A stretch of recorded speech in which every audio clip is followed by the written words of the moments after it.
Okay, good day, everyone. Welcome to our webinar. My name is Ala Al-Umari. I'm a patient safety specialist, and I will be serving. Ala, just a minute. Your... Just a minute. Okay.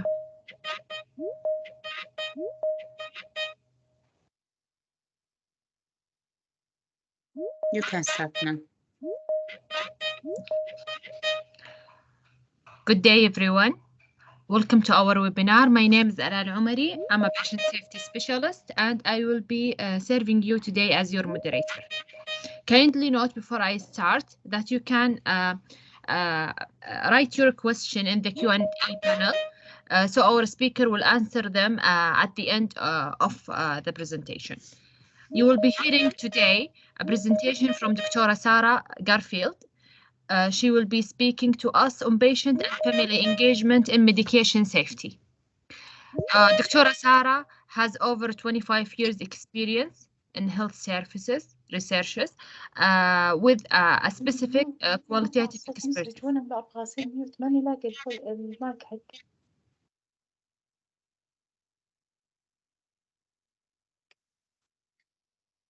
She has specialized in understanding patient perception of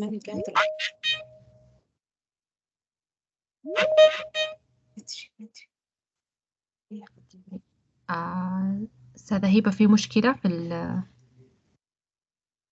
I think there is just a minute, please. Okay, let me know just when to start. Okay.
Okay, good day, everyone. Sorry for the delay. We have faced some technical problems. So good day. Welcome to our webinar. My name is Ala Al-Umari. I'm a patient safety specialist, and I will be serving you today as your moderator. Kindly notice that you can write your question in the Q&A panel, so our speaker will gladly answer them at the end of the presentation. You will be hearing today a presentation from Dr. Sarah Garfield. She will be speaking to us on patient and families engagement and medication safety. Dr. Sarah has over 25 years experience in health services research with a specific qualitative expertise. She has specialized in understanding patients' perception of medication factors influencing patients' decision about treatment, shared decision making, medication adherence, safety and quality of medication use, and the involvement of a member of the USL School of Pharmacy. No. Along to our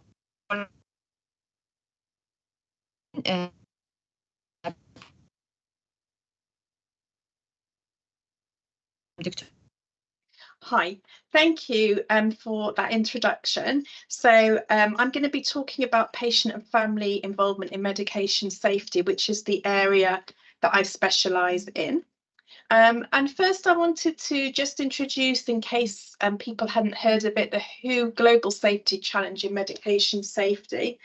And they said in this safety challenge that they put out to all countries that there were different domains in which people should be involved in safety. So there was healthcare professionals, there was looking at the medicines, they were looking at the systems, but also one of the domains was patients and the public. And they said in that patients and the public aren't always medication wise. They might be passive recipients of medicines. They're just given their medicines without being really told much about them or empowered to play their role in making the process of medication safer. So one of their objectives was then to empower patients, families and their carers to become actively involved and engaged in their treatment or care decisions, also to ask questions, spot errors, and effectively manage their medication. So there's a lot of different ways in this safety challenge for patients to potentially be involved. So we wanted to find out to what extent this was being implemented. And we did do this research in England, so in a different region, but we found that even in England, there was very few studies or hospitals who were really implementing services to try and increase patient and family engagement in their medicine safety. So it was all the interventions they were doing were focused on thinking what the healthcare professionals were doing, thinking about the systems that we were using, how we can change the medicines themselves and the way that they're presented, but not really about the patient and family involvement. So although I've been asked to give some recommendations for sort of middle low income countries, I would say that in the high income countries, this is also an area that isn't yet well developed.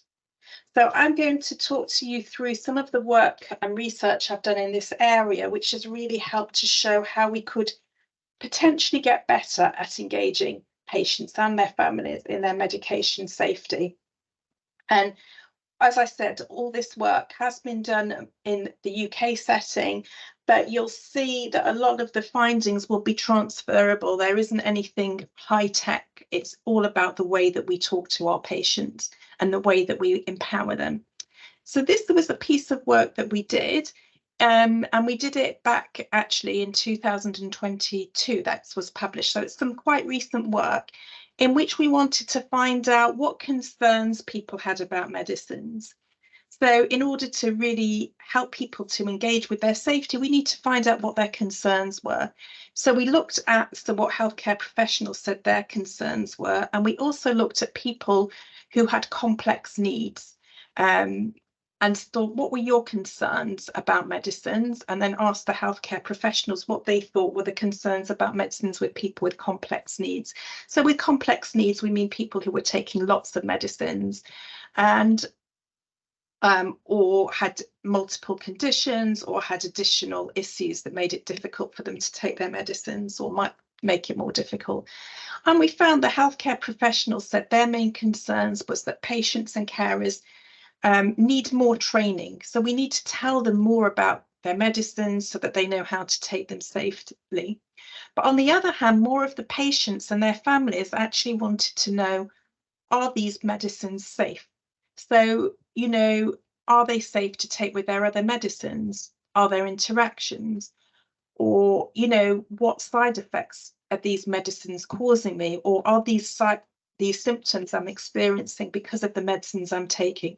So that's how they wanted to be involved in their safety, rather than just having training. They wanted to know about these specific issues that were concerning them.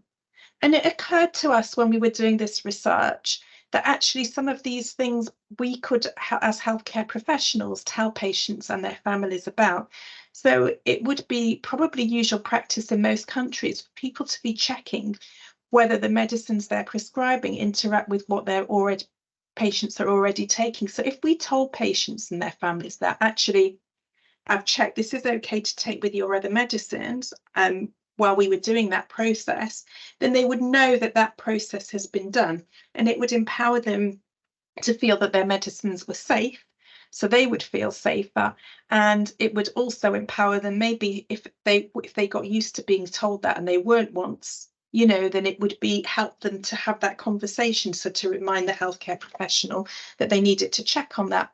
And also, you know, with relation to side effects, something outside this study, but to illustrate this point, and in another study, something really interesting that happened was that we had a patient who was non-adherent, non-compliant. They weren't taking their medicines. The healthcare professionals said, okay, they need extra support. We're going to put them all into a monitored doses system, dosette box, so that the medicines for each day are put in a separate compartment, and then they'll take their medicines better. But actually, it turned out the reason why the patient wasn't taking one of their medicines was because they thought that it was giving them headaches. It was their blood pressure, antihypertensive.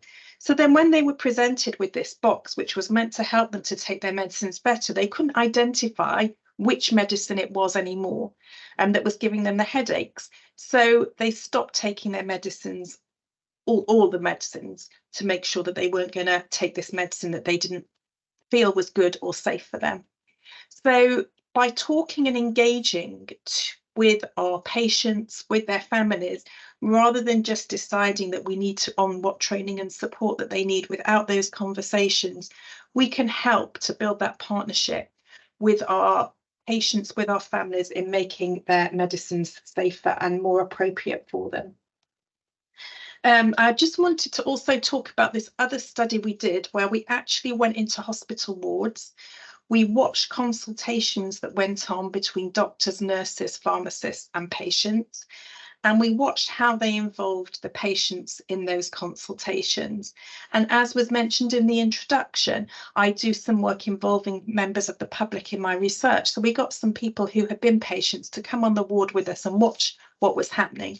And we also spoke to a lot of the healthcare professionals about what we were doing. And we found there were huge gaps in patient involvement. This represents one person out of all the people on there who were actually shown, 1 out of 50 who was shown their medication record, so that they knew what medicines they were taking. So if we don't tell patients what they're taking, they're not going to be able to help us with any of these things.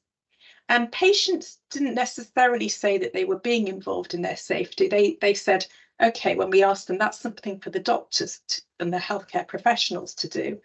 But they did, when we asked them what they do to make sure that their medicines are given are correct, they say, oh yes, I never take anything without checking that the medicines I'm being given in hospital, the colours look right, that the ones I take at home. So although they might not think of it as their safety, they are doing these sorts of things, of checking when their medicines look different, which was interesting. Now, I wanted to play a video, because what we did, this isn't done by professional actors, it was just a few of us, but we looked at some of the findings from our study and made some vignettes to present what we saw happening, in order to show what can happen and how maybe we can look at these videos and think, how could the patients be involved better? So I'm just going to stop sharing my screen a moment so that I am then able to share the video, if you just bear with me. So the first video I'm going to play now. Just going to check one thing quickly. Yeah, that's fine. Just checking that we had our sound. Okay, so you'll hear the sound coming in a moment. If you can't hear it, please feel free to turn up your volumes. It hasn't started yet. Just to say, this is a consultant ward round. Hi, Mrs. Lloyd. Hello. Hi, I'm Dr. Garfield. I'm one of the consultants for the elderly here. Yeah. Just come to visit you. Yeah, Okay, how are you today? I'm okay, thank you. Improving, I think. That's good. Okay, so what's going on here? The main thing we've changed is that we've stopped her warfarin for now. Her INR was very high yesterday, so we've withheld the warfarin. Okay, so I think what we need to do is recheck the INR today and then make a decision whether to restart the warfarin again. Okay, I'll do that. Okay, great. Hi, Mrs. Lloyd. We're just going to recheck your INR today. What's wrong with my INR? It had just got quite high. Oh, okay. Yes, because I've been having pink tablets in this hospital, and I've never had those before. I normally have brown. Okay. Are the pink tablets the 5 milligrams? Yes, I think they are. Yes. Yeah, they're right. Okay, so what we'll do is we'll reassess when we've rechecked the level. Okay. Okay then. Thank you.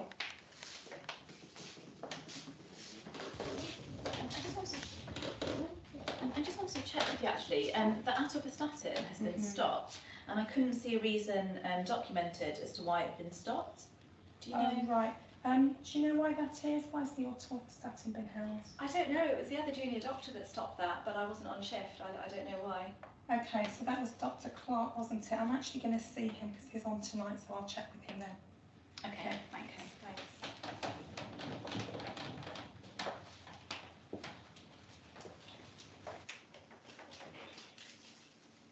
Hi Astrid. I'm Dr. Garfield. I'm one of the consultants here. I've just come to visit you today. How are you feeling? I'm all right. Yeah. Yeah, that's good. That's good. Okay, so let's see what's happening. So the sugar levels look quite reasonable on the metformin, and she has the UTI. So what are we treating her with? Well, we're using trimethoprim at the moment. It's, the UTI is resistant to trimethoprim, so we do need an alternative. Okay. So how about nitrofurantoin? Well, her renal function's not good enough for nitrofurantoin, so we can't use that. Okay. The other options are gentamicin and cefalexin. Okay, so we don't really want to do gentamicin because she doesn't really need to be on IVs. So there's the cefalexin. Yeah, she's got a penicillin allergy though. Yeah, so there is a 10% cross sensitivity, but I think while she's in hospital, we'll monitor her. Okay, all right. All right, I'll prescribe that then. Okay, thank you. Hi Astrid, we're just going to give you some antibiotics to treat your water infection. Okay, sure. Thank you. Yeah. Okay, I'm just going to put my presentation back up again.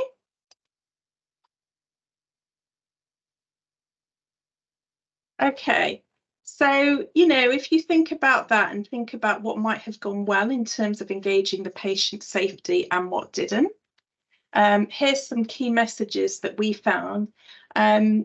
Many conversations that are happening about the medicines were held at the patient's bedside, but the patients weren't really involved. So they were talking about the INR and the warfarin. The patient was obviously knew a lot about it, but was not really involved and had to fight really to get in the conversation. The healthcare professional kept turning back to their team, not the patient who had information about what they usually take. And often, you know, people will have this whole discussion that they were talking about the antibiotic and what they were going to do, and then only come and tell a very limited bit of that information to the patient at the end. So, you know, the patient heard them talking about these problems with the antibiotic and the concern, but they didn't really know what it was they should be looking out for, if there was anything that should be worrying them. They looked quite confused. And often this only happened at the end when it had been made. And we had these computers on wheels. I don't know how things work at the moment in other countries, whether you have paper or electronic records. We felt this computer was really getting in the way of the conversation because they were back from the patient. So those were some of the things that we felt were really important key messages from the video. And I'm just going to play one more video. And this one was with a doctor who visited on a ward on an individual visit to a patient, spoke to the patient, and then the nurse came to give them their medicine. And this really gives some other in examples of things. So again, consider what went well, what didn't go so well, and think to yourself, was this patient a non-adherent patient? Would you describe them as that? So I'm just going to share my other video, if you just bear with me a moment.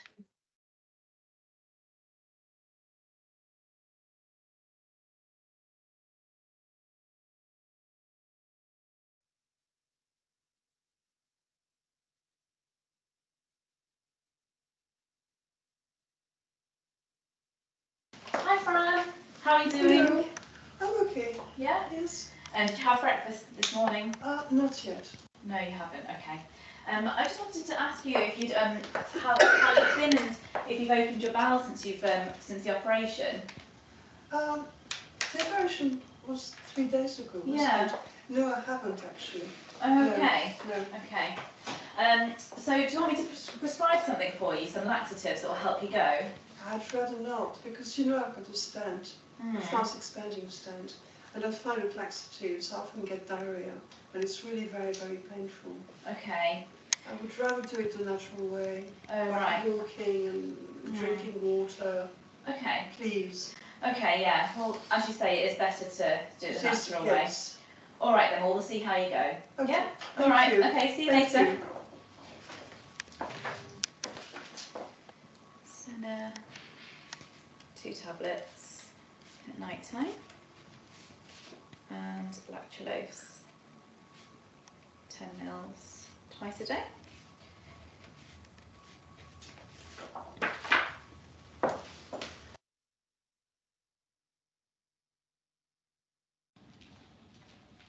Hi Fran, Doctor wrote you up for some laxatives, so here they are.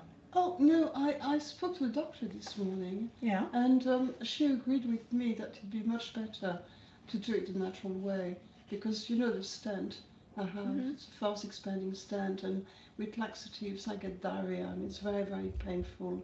She agreed with me, she said the natural way was best. But she's written them up on your drug chart here, so you're Well, prescribed them to be Well, taken. I'm sorry, I really remember the conversation I had with the doctor this morning. But it's 3 days since your operation now, Yeah, and you but haven't I'd been. rather, I really, the last time I took laxatives, it was very, very painful and so forth. I'd rather walk and drink water, but not take laxatives. In fact, the doctor agreed with me this morning. Okay, well she's written them here, so you'd rather not I take won't these, take would them. you? No, I'm Okay. sorry, but I won't, because it's too painful. Okay, you sure? Positive. Okay, thank you. I'll need to tell her that this happened though. Well, yes, remind her of our conversation as well, please. Okay, I will do. Thank Okay, you. see you Thank later. you. Refused.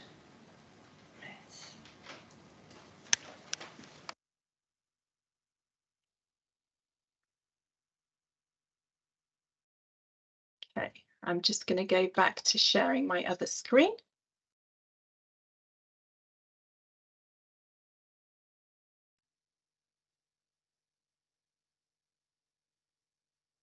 Okay, so, I think this was a really interesting, and it was actually half of this happened while I was observing on the ward, and the patient told me what had happened earlier.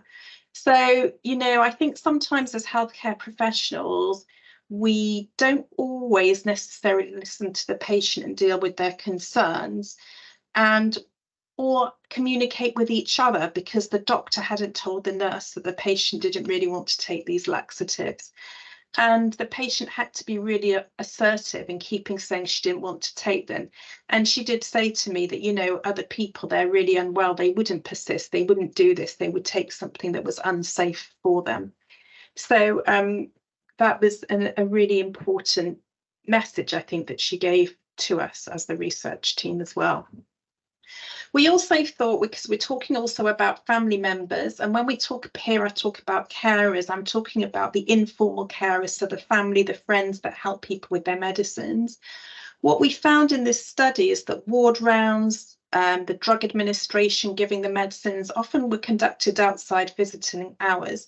So the people, the family members who knew about what medicines the patient was going to be on could identify side effects and was actually going to know about, was going to take responsibility for their medicines on discharge, didn't really know what was going on. And the healthcare professionals also didn't always know the role of the carer or identify that, you know, they were helping with the patient with their medicines and they needed the information. The other thing we found that on a team level, there's something about engaging patient and family that everybody thinks it's someone else, or thought it was someone else's responsibility. So everybody we spoke to, all the healthcare professionals, thought it was really important that it happened, but they all thought it was someone else who should be doing it.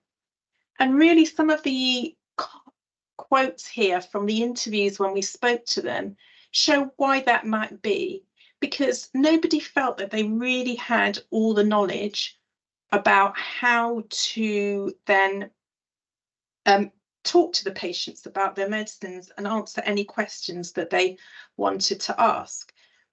So there was an example where somebody said, well, what if somebody wants to know about why they were being prescribed, why were they were being given this small white tablet or this small blue tablet that they hadn't had before? And the doctor really wouldn't be able to answer them because they might know what they're prescribing, but they don't know which one's white or blue or which tablet the patient is then talking about. And the nurse will know which tablet is which, be able to identify the colours, but won't necessarily know why it's been prescribed.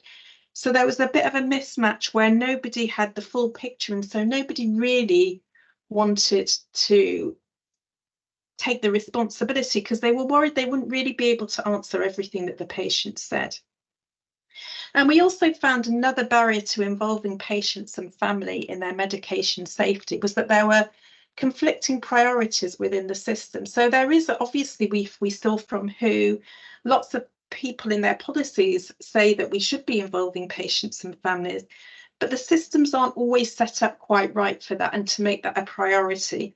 So an example of that might be when we saw somebody who was being prescribed insulin, and the patient said to the nurse that they were giving them too high a dose of the insulin. The dose that they were giving was too high because they weren't eating, they weren't moving around, they actually needed a lower dose. But the nurse would say, well, this is what's on the drug chart. I can only give you what's on the drug chart. So her persistence in, you know, in some ways rightly checking and being very careful about what's on the chart led to that patient then being given that high dose rather than the lower dose that the patient knew they should be having at this time in hospital. And the patient went into an avoidable hypoglycemic episode as a result. So we have some certain systems that we set up, but we have to have some flexibility in them to accommodate the patient.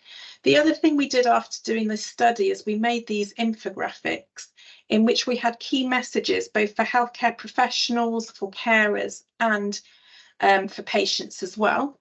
And it would be we just gave simple advice like, of course, you're not going to know everything. It's okay that you don't know everything. But you need to find somebody who's able to help you and answer the questions together if need be. You can't just not answer questions, you know, and asking people things. Who looks after your medicines at home? Would you like me to speak to them as well? Would you like to keep and administer any of your medicines while you're in hospital? Would you like to see your medication record to see what medicines we're giving you? Are ways of engaging patients in their own medication safety. We told that we gave this for the patients to tell us if they've got questions, feel free to tell us if they've got concerns, tell us if there's anyone at home who helps them, ask us if you want to take your medicines or about what changes we made to your medicines and why. In the UK, we have a policy where some hospitals allow patients to keep and administer their own medicines. So to tell patients about that, we know that isn't the case everywhere. And for the family members, you know, just come to us, tell us who you are, how to get hold of you, tell us if you want to be involved, if you want a meeting with us, and if you'd like to visit outside. visiting hours, and we made sure to tell them that we'll need to check with the patient before disclosing any information. So following on from this, we also wanted to develop a safe discharge medicine service for older people who've got informal carers, family, friends caring for them, because we found this was a huge problem, that so many carers provide medicine support and then they regain responsibility for that on discharge without having any information about what's gone on. So we've got this intervention that we've designed that we're about to test, of telling people to make sure they know who the carers are. And some people might have more than one person involved, and sometimes there might be cultures where it should be appropriate to go to somebody first. But we need to put information, once we know who somebody's helping with their medicines, put it on someone's record somewhere everyone will see it, so that they'll know who to talk to. And also, you know, creating a sort of lanyard people can wear around them to say, I help them with their medicines, or I'm this patient's family carer, so that they know to speak to them as well. And then making sure that they do talk to them as well before the patient goes home. And, you know, as part of the discharge planning, also discuss the medicines with the carer, give written information, and make sure the patients and carers know who they can go to for support after they go home. And doing those things is a way of engaging better with patients and keeping them and their family members, and keeping them safer when they're discharged from hospital as well. We also did another study in which we were looking at another way to engage patients, possibly with their safety, which was looking at how patient-held lists of medication might enhance their safety. So we looked at user experience. We spoke to people who did keep records about their medicines and those who didn't. And we did this because we know that transfers of care are huge risks, times when lots of things go wrong with people's medicines. And we wanted to see if we can involve patients in reducing that risk. And we know that sometimes there are things that people can hold, information about their medicines. So we wanted to find out, what should we as healthcare professionals recommend to the patients about what medicines they were taking? Should we tell them to keep a handwritten list? Should we tell them to keep an app on their phone? What's important? And so we spoke to, as I said, people who didn't keep records. We had to look what sorts of records they kept, what sorts were available. And some people did keep records, informal records. They had a list with them that they took to different appointments, or they took their prescription, a copy of that, to different appointments so people could see what they were. Or some people had some very elaborate records, a whole big diary of their medicines and issues that they'd had. And other people told us they hadn't really thought about keeping this record, because they thought that everywhere in every centre would automatically have a record of everything they've been prescribed by everyone, from the hospital, from their primary care, general practitioners, and from dentists, and all these different people, that all those records will be kept in one place. Now, I don't know what the case is in all your countries, but it certainly isn't the case in the UK. There's lots of different records.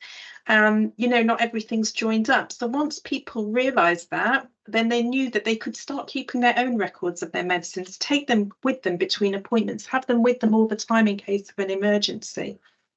And some people carried this meds with them, but the healthcare professionals didn't know that anyone had this information and never asked to see it. So they lost this valuable tool to find out more about what medicines people were taking. And we found people use lots of different types. Some people had paper, some people had apps, some people had things that had been given to fill in, some people created their own things. Some people used them really just in case of an emergency, that someone would find it. Then there was also an issue of how would someone find it in an emergency, where they were going to keep it. If it was on the phone, was it blocked by the password, or is it something that could be overridden? Some phones have a service where you can put in your emergency things and medicines that you're taking, that somebody wouldn't need to unlock the phone to find out.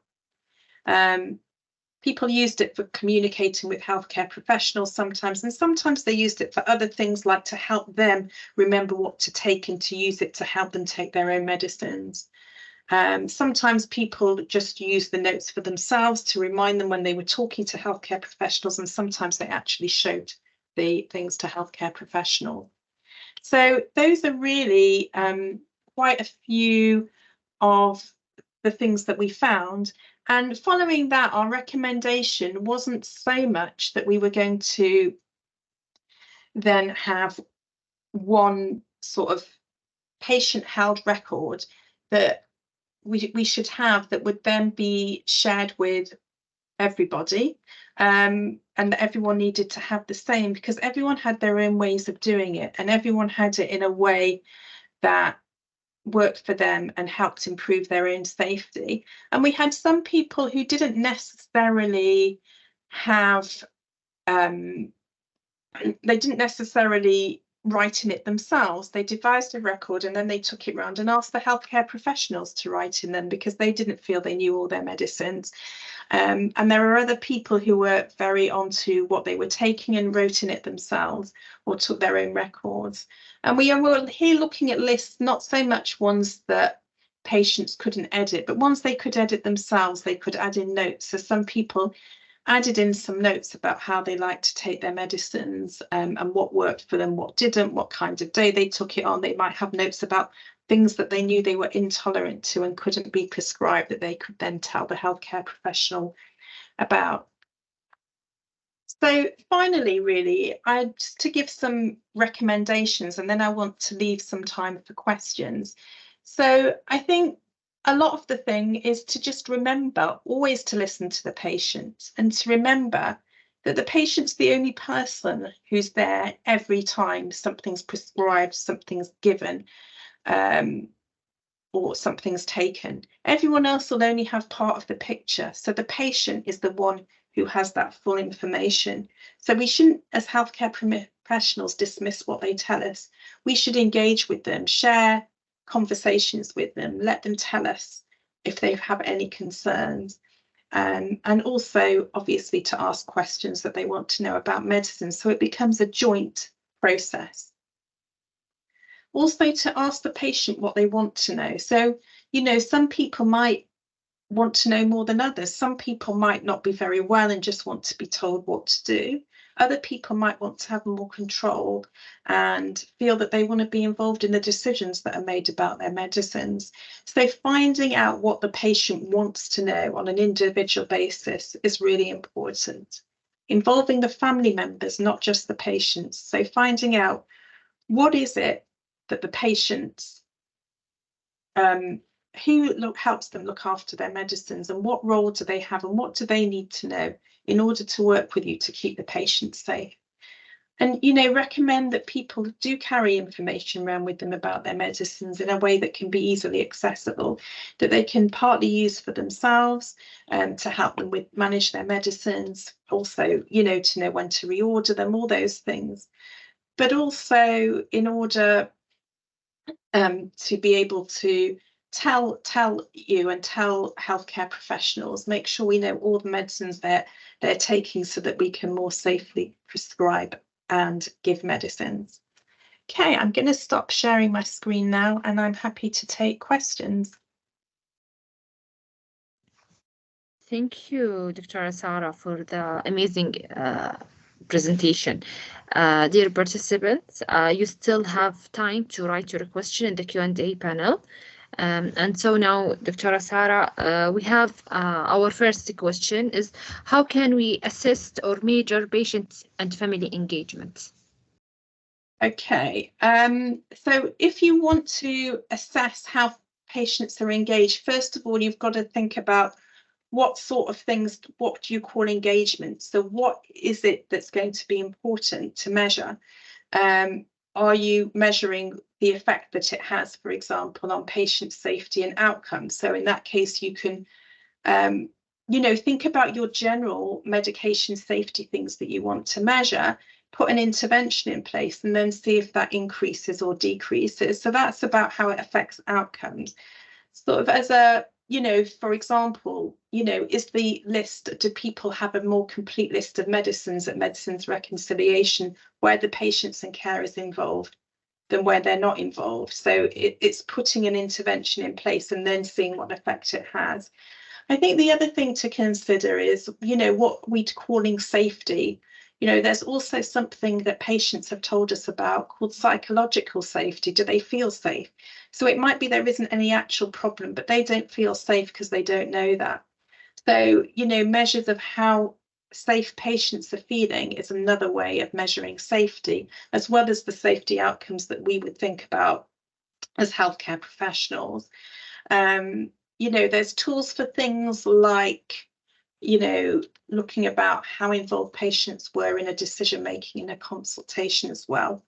If you wanted to look at that, there are some tools that are available specifically for examining that in consultations. Thank you, Dr. Sarah. Our next question is, in which step on patient journey is the crucial point in engaging patients?